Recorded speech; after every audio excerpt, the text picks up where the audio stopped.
.io and book.io. And so in putting this presentation together, I'll be as quick as I can be. I'll be quite fast, but I was trying to think about just the overlap of what we're doing in our project, and then what you guys are doing as Intersect and governance in general.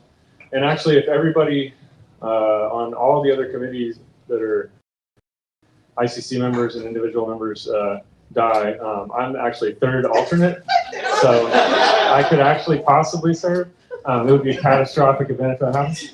I'll kind of jump in. So I thought it was interesting to think about the race that's happening here right now, and that the Indianapolis 500 started in 1911, which is the same year that IBM started, which is pretty insane, right? So IBM was the predominant, the biggest tech giant forever through, the 60s and into the 70s, and even into part of the 80s.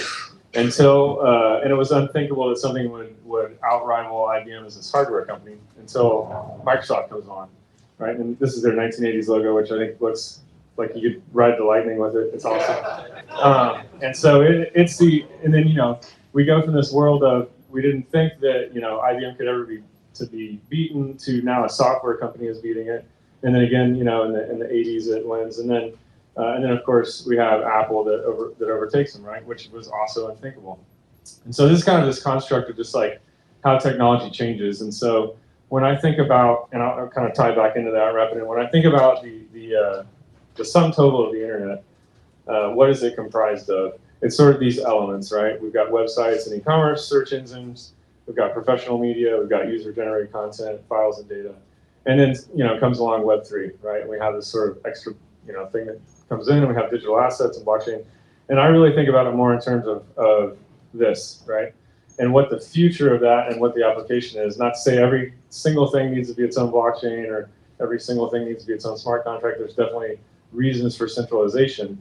But what we sort of focus on at Stuff and at Book is this sort of intersection here of this media, and how we really take, I'm curious, how many people are full-time, you earn your living, you work in blockchain in some capacity, which I think is probably higher than most conferences, yeah. So yeah, maybe like half of them. So of everybody here who then raised their hand, how many of you are focused solely on bringing new people into blockchain, not servicing a DeFi protocol that exists? So it gets a little bit sparser, so 3 or 4, right? So my opinion is we need a whole lot more of those. We need a whole lot more of those. There you go. That's everybody's hand. So we need a lot more of that, right, to come in order to bring in and facilitate people. So what does blockchain governance have to do with media specifically? The way that I think about it, the way I'll present it, is that if you believe in decentralized finance and the purpose of cryptocurrency and ADA specifically for what we're talking about, then you should be demanding decentralized media as well. It's very similar and has a ton of parallels. So I think of governance, the governance side of what we're doing. We have a really great currency, right? Not that it's complete yet, or none of these are necessarily going to be complete. But if we have a really good monetary system, we have really good money, and we have really good governance, there's still no real reason to use this, right? Like, we have to have a business layer, right? In order to have a self-sustaining economy, there has to be this business component. So, whereas you can't really have any two of these and achieve success by themselves without one or the other. And so, when I think about media evolution, and I pick on music in particular just because it's easy. So the recorded music started back in the 1860s, and then we go through all these sort of iterations, right? Similar to IBM getting overtaken by Microsoft, getting overtaken by Apple. All of these, systems, technologies existed to transmit music, and at the time when they were invented, it's sort of unthinkable that something would change that. And then we get to file sharing and Napster and all of the us sharing all of our files, if you're old enough to remember that. And so then what happened is, of course, the industry freaks out and they implement digital licensing, and this is how all digital media is handled now. And so the issue is, all of this comprised ownership, and we actually own our digital media. We could do what we wanted with it. When we were done with it, it couldn't be tampered with or altered or taken away.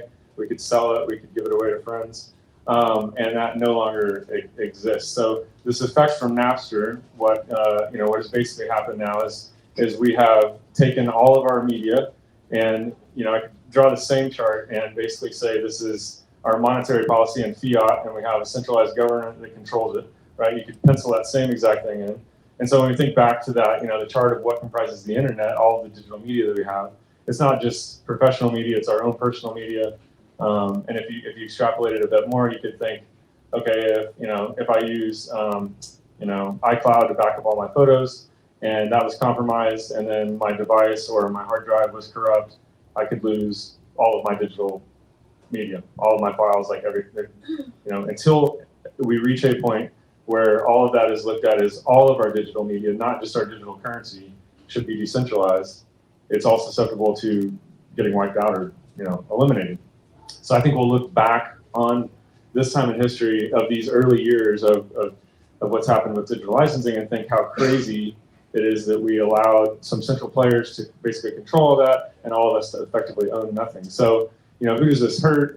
It hurts, people like Snoop Dogg, which has this funny video of him where he's, pissed off about not getting paid, which I don't think I'll play because I don't have enough up to the sound. But, gist of it is he earned a bunch of money from streaming. He didn't earn a bunch of money from streaming. He used to earn a bunch of money selling albums, right? Now he's, an article came out where he got paid $40,000 for 1 billion streams on Spotify, and he's really pissed off about it. So it was a really funny video. So you just have to imagine Snoop Dogg being pissed off and cussing about it. So Spotify is eliminating people who have less than 1,000 annual streams. So if you're a new emerging artist, you won't get paid at all, basically.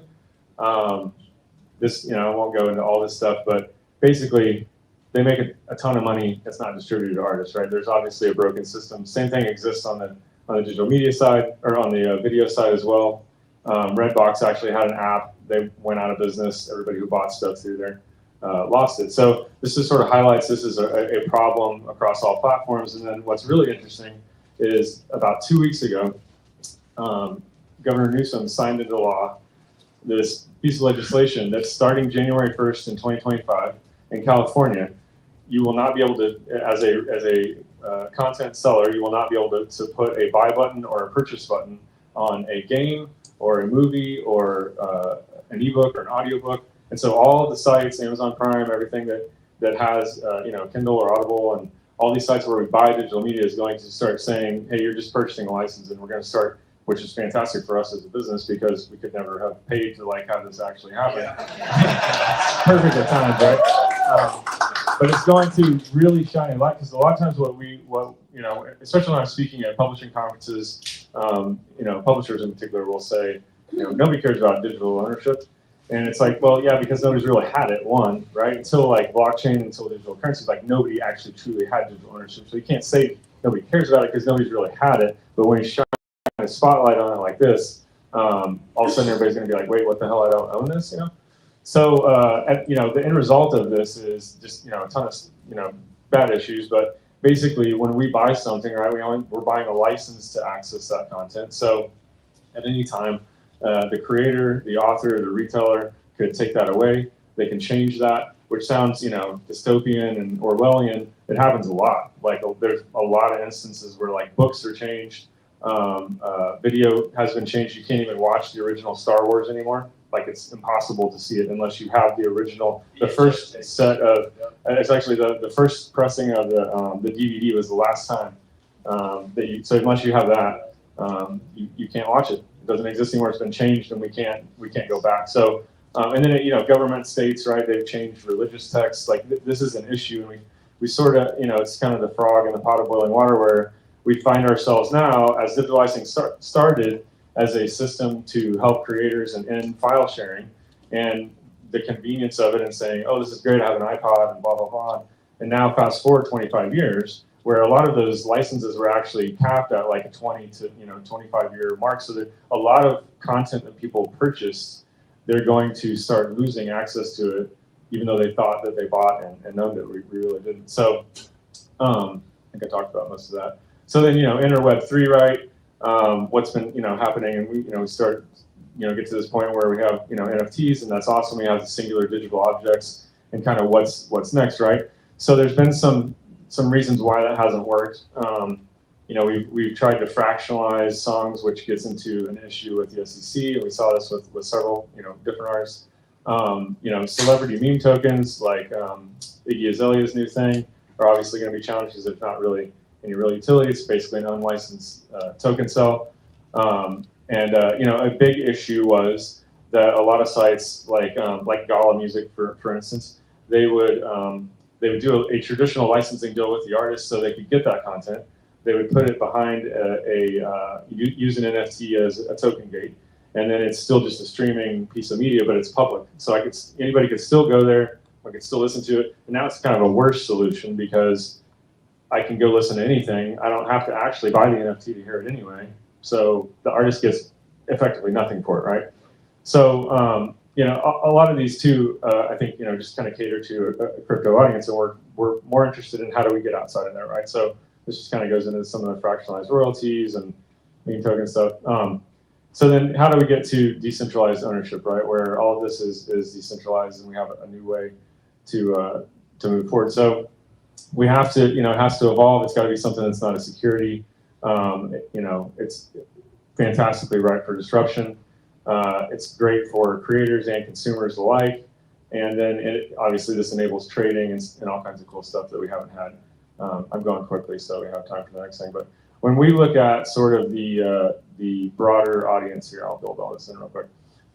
If you think about it in this terms of, and actually, no, I might skip this slide, just go into this funnel, this Phantom funnel. So if you think about our current system of streaming of, this is Spotify and other streaming services, which is great for discovery and awareness. But once you have an artist who likes this person, has become a fan, they're starting to listen to them regularly, they follow them, they show up at a concert, which I think is kind of funny that Eminem is playing here tonight, because for the longest time, he refused, basically vowed that he would never tour, right? And now where is he at? He doesn't make anything from his music. He doesn't make anything from streaming. So he has to go on tour and do the thing that he didn't really want to do, which obviously everybody wants to see him. But still, this is a hugely ripe area, and this is why I talk to a lot of music labels in particular about how we can monetize this. So the way the system works currently, right, is an artist creates something new, and this doesn't necessarily have to be an album. It could be a book or a video as well, and especially some of the smaller media studios. And so the bulk of that gets picked up by a single piece of content, which is kind of the track that gets played a lot. And it's on the streaming service. They're earning something. And what it's looked at right now is, hey, social media from an artist is really used to try to push people to that streaming service, which really makes them no money. Instead of saying, hey, the streaming service is really the discovery engine, and they should be monetizing and selling all this to their fan base and to the people who want to support those artists. So when we break down, kind of blow out those elements, then we have music and audio and video and photo stuff and other exclusive things. And I won't dive too deeply into this, but right, there's a lot of things that we're missing that Spotify has sort of homogenized, right? And I can't. Back when I could buy a CD, I could go buy the import CD and it had 2 extra tracks, or I had a CD-ROM and it had a video, some video behind the scenes, or I could get an acoustic album. There's a lot of really cool things that we're missing from our artists, and what we've done is we've homogenized and forced them through this pipeline now, where you have a lot of artists who basically have said, I won't ever do a full album again because it's a waste of my time, because only one track really gets played, and that's one thing that only gets pushed. So why the hell would I ever make a whole album and create an actual experience for somebody, right? So there's a lot of broken things in the system, and I think what we've done is sort of extrapolated, centralized retail is very much like centralized, government who's controlling the currency is isolating. So we're isolated from it. We're not connected to the creator. All the creators not connected to us. We can't really support them in any way. We can go to the shows and stuff when they're in town, but giving them an easier way where we can do this, right? So what we're empowering them to do is they can sell any type of content. It could be their new stuff, their old stuff, anything in between, in any sort of format that they want, and only the single owner has access to it. And that's really what we are focused on. So this is an update that we're about to roll out to our platform, where we actually show you this is your shelf of the things that you own, and we can now show you your total value of it. Obviously, if you open your Kindle shelf, your value has nothing because you can't do anything with it. But then you have individual assets too, all with individual values, right? So we look out into the future and say, when this is music videos, when this is albums, when these are movies, when these are all these different types of pieces of content, photo books or lookbooks or sleeves, all kinds of different things that have individual values and have a marketplace for those things, because you can compound them and merchandise them in different ways too. And so this is how we are sort of focused on reaching mass consumers, right? We price things in USD. We accept credit cards. We let them create accounts with just an email or social login. They can have a wallet created for them in the background. We have customers in over 160 countries, and we really look at using Web3 as the infrastructure layer, right? So instead of saying, how do we force everybody to come in and write down a seed phrase and learn everything that's crypto, because we're all nerds and we love that and we think it's super cool, to say all of the mass amount of everybody else on the planet who has obviously heard about Bitcoin and still has yet 12 years later to take action on it, to go to them and basically go to the things that they already currently buy digitally, which is media. It's the only thing you really can buy digitally other than interacting with your bank account if you want or stocks. Right, so trying to go and target specifically the only thing that they buy digitally, and take the value and the benefit of Web3 infrastructure and apply it to that, so they begin to understand, so that they can move towards a bigger understanding of what and how crypto works. Right. So this is kind of what we say a lot, and we use the slide a lot. We basically use a new file format that we have. It prevents piracy and illegal file sharing, like the Napster thing. It solves for that, which is great. Allows fans to then buy and collect and resell it, increases viral engagement, and monetizes their social channels, right? And ultimately makes money. So in our system, I'll just build this in real quick, but basically, whoops, back one, went too far, is, basically what we have is a decentralized DRM, right? So we take, traditional DRM is digital rights management. It's how, the license is secure to make sure that only the owner can access that, right? So it's not an NFT that's out there where everybody can view the contents. And I thought it was kind of funny. One thing that I learned at Rare, talking to a couple other projects, they thought that our project, like Book.io specifically, was just like an NFT project, just like any other NFT project, that we just really like book covers. And it was like, no, that's not the case. While we do like book covers, that's not the point. It's a bigger scope, right? It's the underlying technology. We started with books because I previously had another book startup that I had sold back in 2018, and basically became obsessed with Cardano. Then in 2018, got really obsessed with blockchain, and couldn't do anything books for a couple of years, and because my agreement from the last one, and basically was pretty much convinced like this infrastructure has to be leveraged because there's such a massive problem on the IP side. So I won't go through all this, but in short, basically what we do is we take any media file, we break it up into thousands of shards, we encrypt and store all those in IPFS along with a manifest file that says how to put it back together. Then you can use our app or our infrastructure to open that document. It streams those in and plays it in real time. So we launched the first asset in the summer of 2022, and have continued to grow ever since then. So the benefits of ownership, obviously, it's tradable, it's collectible, it's borderless. We had people sending stuff all over the planet the very first day that we did stuff, which was fantastic. We actually had people, the first asset we did was kind of an homage to the printing press. We did the original Gutenberg Bible, the 1450 edition, and it was all in Latin, so unless you could read Latin, it was kind of pointless to you, but it had like 70 high-res photos in it, had a decentralized video in it with music and a voiceover, and basically it's a capabilities demonstration, and also it's about 8 times the size of a normal book, right?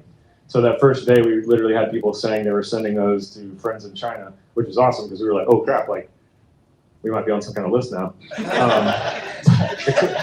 The cool thing was like, wow, this is awesome because like right now, right, even if you buy a DVD and I try to fly over to England and watch it on a DVD player, it's region encoded. I can't even do that, right? It's ridiculous, right? It's only 20 minutes. All right, I quit. Just kidding. I'll hurry through this. So yeah, we do all these products. These are kind of our stats. We've done over 400 different projects. We've released almost 300,000 non-fungible units, and we actually are experimenting with this new fungible version of that. And we support 5 blockchains. Ada was our first one, and the one we believe in the most, and have a great relationship with Charles and his team. We sold a 45-minute recording of a meeting we had and made $650,000 in 4 hours. Right, it's pretty insane, and really, which is great for us as a company, right? Because it helps us continue to build this stuff. But really, from an artist perspective, to say if I have an audience of 40,000 and I could sell something and make over $500,000 in a day, that doesn't exist right now for an artist at all, right? So when you look at artists that have way larger audiences than that, it really starts to magnify. This was our first music album we did. This artist, he was actually a guy from the Cardano community that was one of our fans. Sold 1,700 units, made $23,000, and literally did the calculation. It was like it would take me 350 years to make this much money from Spotify royalties. We've done stuff with some New York Times bestsellers. We did a video of Charles. It made over 300 grand in 2 days. We did this as a fungible media test as well. Right, and his following, right, is just under 1 million people. So an artist with just under 1 million people would look at this and say, I don't make $300,000. If Snoop Dogg's making $40,000 for his billion streams, he can make way the hell more money, using something like this system. So what we do is start to look at this as these kind of microeconomies, and I have an example here too of this one where this is with the 1975. They'd sell a music video first, they sell a pre-release album. If you have both of these, you automatically get a single. They could sell an interview, they could re-release an anniversary edition with tracks they didn't put on their first album. If you have that, then you could have access to buy limited edition merch. And then if some combination of these would give you early access to purchase tickets. And then if you go to this event and you purchase that ticket, then you have access to buy the live recording. This type of merchandising, obviously doesn't exist at all, and it applies not just to music, but to video as well, as books, any type of media. So, and this was sort of taking a look at these artists. So this is the 1975 social following, and this would be, basically taking their total social following, looking at only 0.01% of their total following, up to 1%, and on 8 events, they earned $46 million, right? And how we look at this is an average revenue per follower, right? So to shift their mind, instead of saying, we're just gonna throw something on Spotify and hope that it does well, to say, how do we look at our social following and how do we actually monetize that? I won't go into all that, but anyway, so we're venture backed by these big companies and have these great advisors. And I think we're entering into this golden era of media, and our mission is to decentralize knowledge of media, and blockchain obviously is how we're going to get there, and governance is how we protect that, just like our money. So the work that you guys are doing, I just want to say thank you, because I know I don't have as much time to invest into the governance side of it, unless everybody dies, like I said on the ICC, and then all of a sudden I will. We'll try not to. Yeah, I try to stay alive so I can keep working on this. Yeah, that was it. That's all, and I think we got maybe a couple minutes for questions.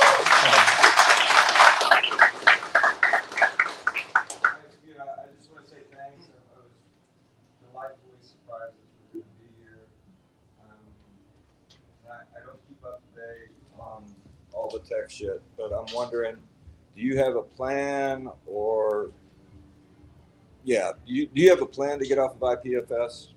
Yeah, we've actually, I think without saying too much, we've had conversations directly with Charles about that, and a couple other possible providers too. I think long term, one of the things we outlined in our white paper too was just this bigger, kind of broader idea of creating a music chain. So probably an L2 that has some combination of media storage. And so that's what some of those conversations are about. And also, before I forget too, we did bring cards for everybody. So we'll set a stack over here, but this will let you redeem and test out the platform if you haven't before. You just scratch it off. It's like a gift card. And you don't have to have a wallet or anything. You kind of just I'd say go through it as a dummy and just pretend you're like a total noob and you have no idea about crypto, and just and obviously give us any feedback that you encounter. But yeah. Yes? I have a question for you. it's super exciting. You know, I love this project that you have. What is your take on the market out there with the big guys getting into this business and trying to disrupt and put blocks on what you're doing? You know, the Amazons of the world and all these people that, you know, they're going to want a piece of this pie and want to stop it and do what they do best. So I'd say there's probably maybe two parts to that question. One would be large content IP owners, and then also large like digital resellers, right? Or sort of the two kind of buckets. On the IP side, like they're hurting for revenue, in particular the music industry for sure, and they don't like that. Like the publishers, like 2 of the big 5 publishers directly told us that their number one mission is how can they stop selling stuff through Amazon because Amazon has such a grip on them. You know, the other side I'd say,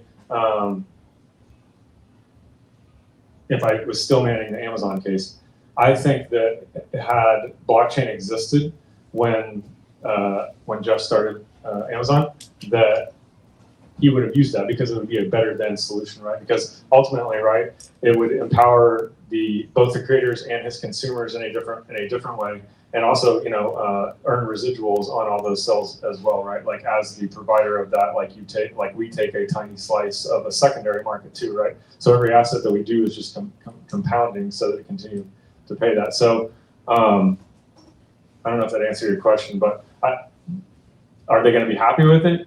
Probably not. Are they in it? Are they like already like investing in that? Are they investing in us? No. No, not you. In this moving towards this.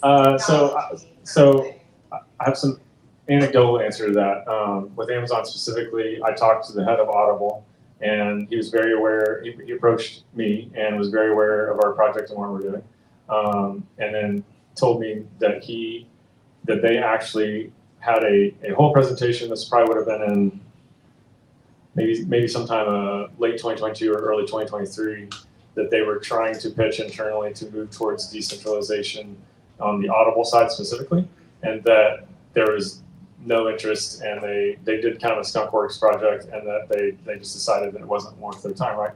And so I think that, you know, the funny thing about that too is that I go back to kind of the IBM slide, right?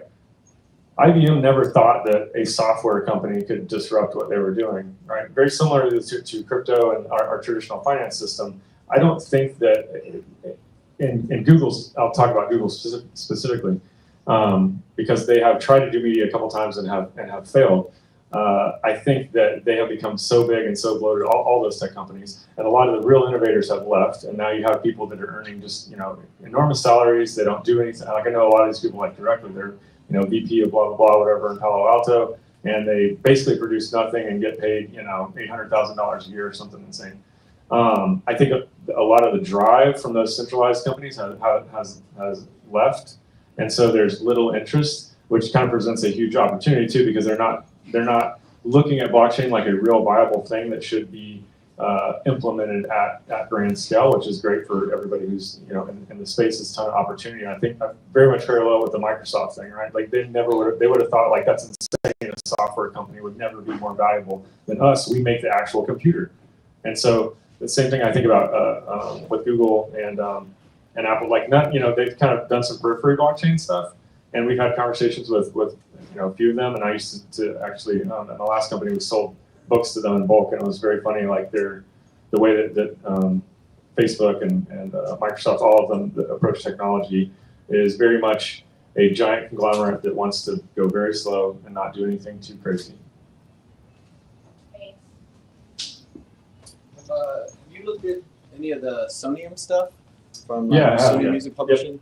Yeah, we actually we've had some conversations with them, and through our we're one of our investors is Bertelsmann. They own UMG Music, and they used to own Sony, and so we've had some conversations with them. Well, I got their ADA handle. Oh, nice. Okay. Way to go. All right. Is that good? One more? Okay.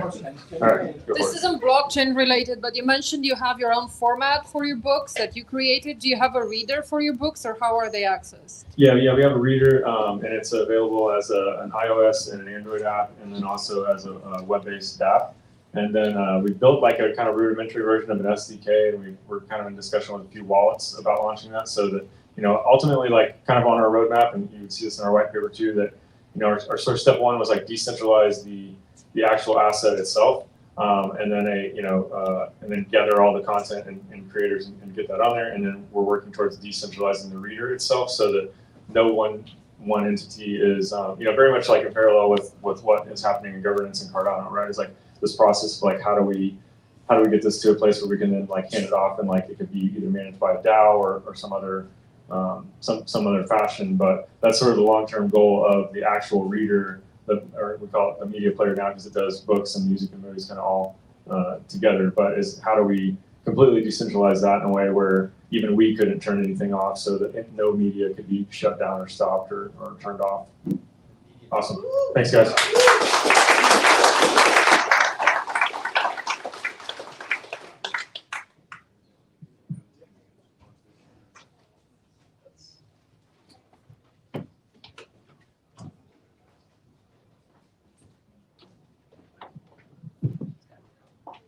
All right.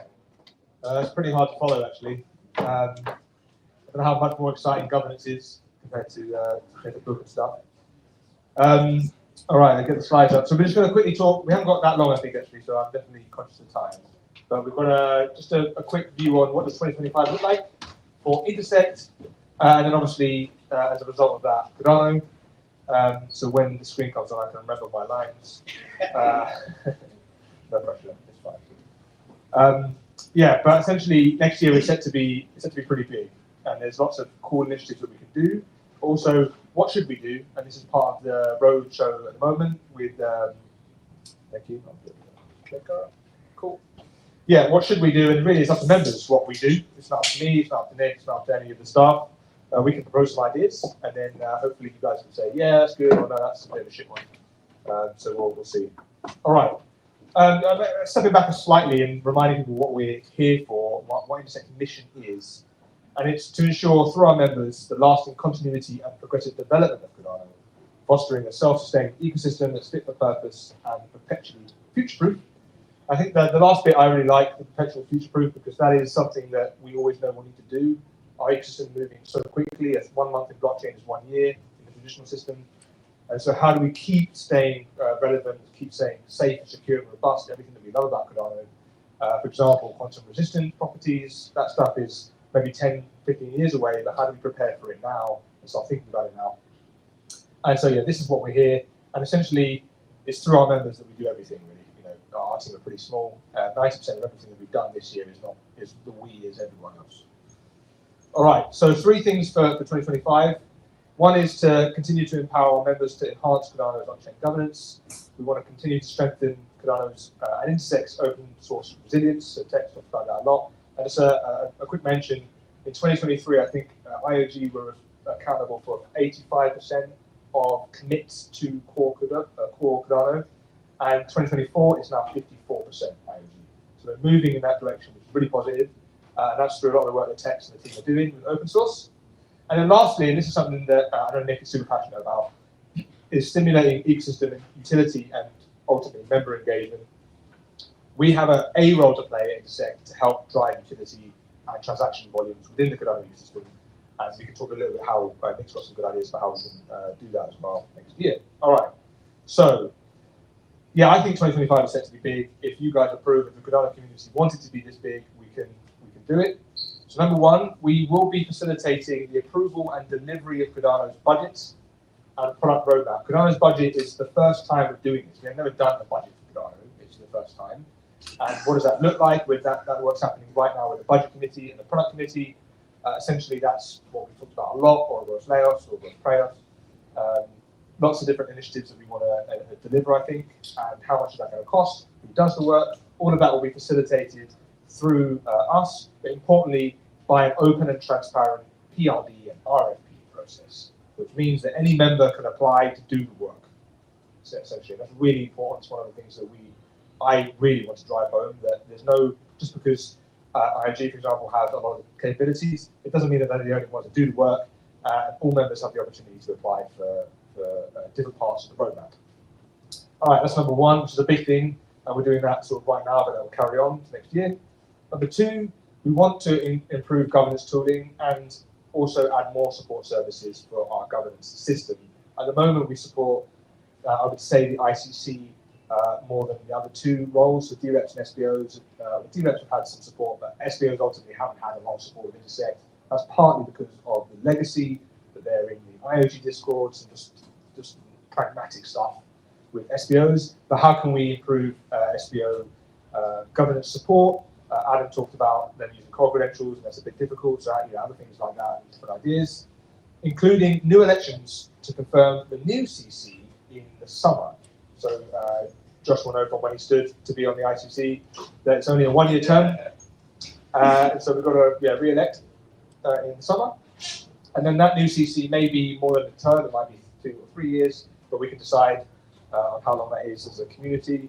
All right, number 3, we will continue to deliver mainnet upgrades. So we've done that, the first channel upgrade last month, next one before Christmas. And then I'm not really sure what the next upgrade will be after that one. But ultimately, we'll be doing that through our committees and work groups. And really importantly, at Intersect, we have a incident response function. So some of you that have got a really good memory, on the night of the hard fork, September the 1st, there was a little issue with some relays, and we were up early hours of the morning trying to fix those issues and get a new node out so that we could maintain reliability and security. And that worked really well, actually. That was our test run, and it was a big test run to do on the channel upgrade. And we're going to continue to make that more robust and coordinate that team through the parameter subcommittee, and as Adam talked about, with the technical SMEs as part of that. All right, next one. And this is something I think a lot of us here will be quite excited about. We do want to champion and stimulate ecosystem utility, and we can do that through new partnerships. So we could, it'd be great, Josh, to speak about book and talk stuff and how we can integrate members and connections and maybe offers and just some incentives that we can do to connect members to other ecosystem dApps and projects. Because there are so many of them. I've met loads on my sort of roadshow that I had no idea about, which is embarrassing, but also like just testament to how many of us are building here. And can we connect through leveraging Cardano Cube and other APIs that we can do? Just lots of interesting things through our members area and just essentially driving more benefits to being a member of Intersect. And also, I think we probably do want some more community hubs. They're one of our success stories so far this year. And I know Kurt and Maggie have spoken about how do we have like some regional things in like LA or New York, and how do we do that, right? Because the US is massive, and actually it's also includes Canada. So we want to have more, and we need to go through expand that. I've got 6, so hopefully then we'll be up to 10 or 12. We shall see. All right. We talked about this with Tex a lot. Open source resilience by introducing a new fellowship and accreditation program. So one of the things that we don't have right now is badges if you're a core developer or if you're a maintainer or a technical reviewer. Can we go through an accreditation program so that there are more people in the ecosystem recognize what they can do, and it's not always a default people that we typically go, oh, can you do that for us type thing. And we can also what I'd love to do at some point next year, if we can, is create a cycle of investment here. So if you want to get your company through an accreditation program and you become a core developer, that money is just backfilled to onboard new developers, create new education opportunities, and create a sort of harmonious cycle of scaling and growth for our developer ecosystem. And then lastly, events. I really like events. I think coming in person makes a big difference. We break our entrenchments, we sort of head above the parapet, and we get to meet new people and new opportunities. We will focus that more on governance, budget and roadmap, and then, as I said, a developer ecosystem. So I'd love to, I haven't spoken to Pragma or CM about this, but I'd love to partner with Pragma and do BuilderFest next year. We did it in Toulouse this year. It was a really cool event, really grassroots developer event. I'd love to do something similar again. And also bridging all of those relationships with different alliances and other MBOs. And just we're stronger together. And Intersect is a MBO. It's a one. Hopefully it's an important one and we like it, but there should be a lot more. Otherwise we won't be as decentralized and as distributed as we want to be. And the other really important thing is that DREPs, the DREPs are going to have a really interesting first couple of votes. Their first vote will be to approve a budget for Ghana, which is massive. and the other one will be to approve the new constitution on chain. And then immediately following that will be treasury withdrawals to make sure the budget can happen and the product roadmap can happen. So how do we help DREPs understand the implications of those votes, and really part of that is bringing them together. So how that happens and how that evolves, we'll see, because as I said early on, we have a runway of funding at Intersect. We will need and we'll be looking to the community to support Intersect through the budget and product process. And hopefully we can get to a good place in the early part of 2025. All right, that is, any questions about 2025? Yes, Jane. I have a question. You just mentioned the whole thing about supporting DREPs and understanding all this, and I'm just thinking about back in the day when we were just dealing with SPOs, and it makes me think that back in the day the focus was on educating ADA holders rather than putting all the work on the SPOs, right? To make sure that ADA holders knew how to pick the right SPO, knew what they were looking for in an SPO. And I feel like we need to kind of take it back to that again, because now not only DREPs, but SPOs have new roles that people don't understand. Yeah. And now they have a power to vote with the ADA that's been delegated to them that people don't really understand, that now their power has grown. And they get to choose other things, like they get to decide, to vote on voters on no confidence and things like that, that people might not be aware that their SPO are making those votes on their behalf. So I feel like even though we do have to focus on definitely educating DREPs, because, as a pioneer leader, I know that's very, very important, we have to make room for educating ADA holders, because at the end of the day, this is what the centralization is about, is the stakeholder.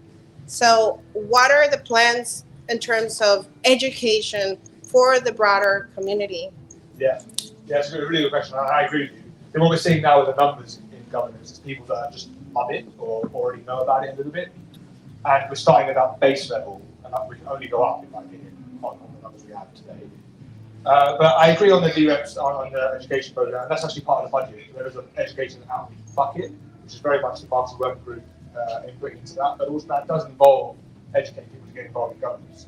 And that could also be part of the civics committee's budget for governance support too. So there's maybe a mix of stuff going on. But yeah. And maybe even partner with the same DREPs to educate for Situate, because it Yeah. has to be kind of like a two-way street, right? We've just started actually a DREP working group, sort of a special interest group, so that we can get DREPs in a room and just help, essentially provide them what's coming down the line, what governance actions are coming, so that they can get aware of it, ahead of it, and start to interact with the proposals before they get on chain. And that's ultimately the point of Intersect, is that we have those deliberations on chain, we get lots of them, so that when it goes on chain, we get a better outcome. But that's the primary reason I feel Intersect is here for. And so DREPs have a role to play in the whole, I agree with you. No. But we have to work through those ideas together. Of course, yeah. Any other questions? Yeah.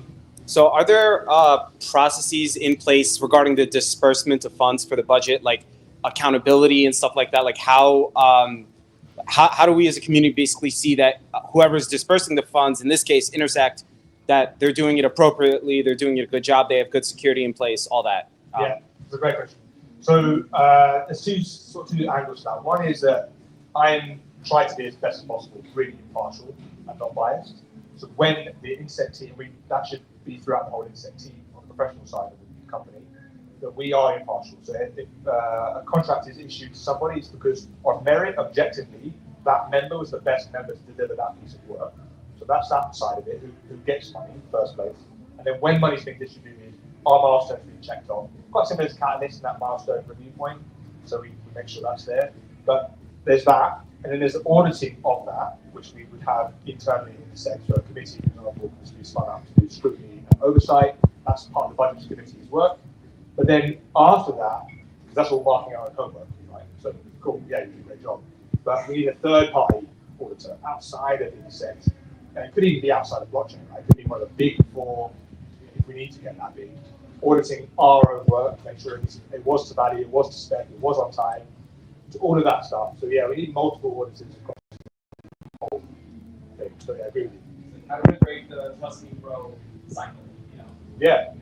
Yeah, and we just have to have, there has to be a little bit of faith, but ultimately, we don't, instead of trust me, bro, it's verify. That's the whole point, right? And yeah, definitely, we're starting this process. I know it's not going to be far from perfect, it's not gonna be, right? And perfection definitely is the enemy of good in this situation.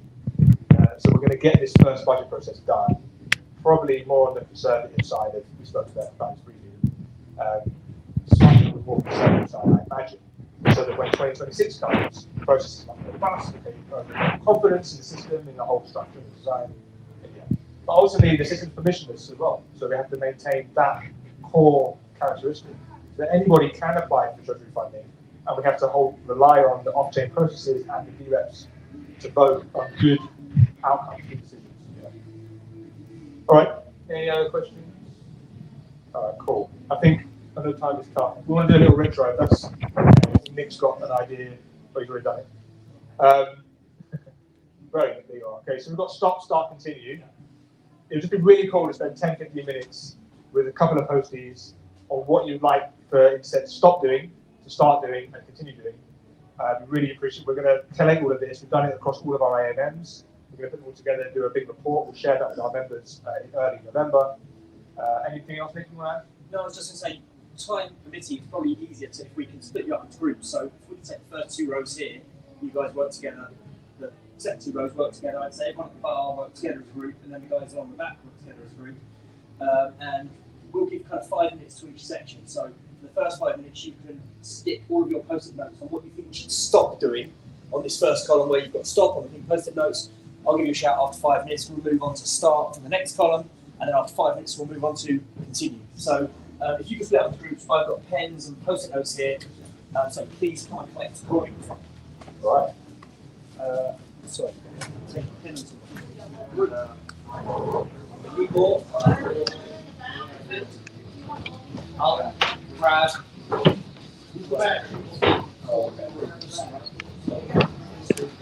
The bar group.